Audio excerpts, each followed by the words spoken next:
Panginoon, maraming salamat po sa lahat ng biyayang aming natatanggap.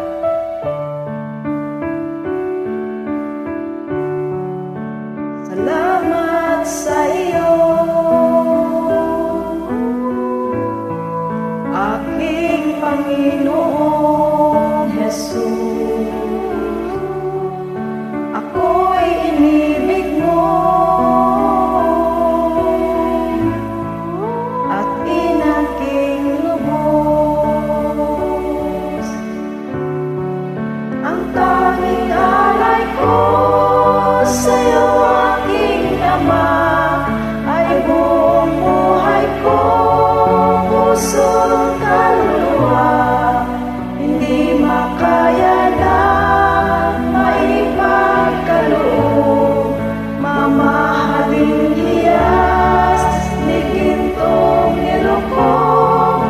Ang tanging dalangin, O Diyos, ay tanggapin.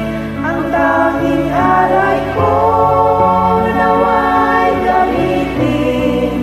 Ito lamang, Ama, wala nang iba pa akong hinihiling.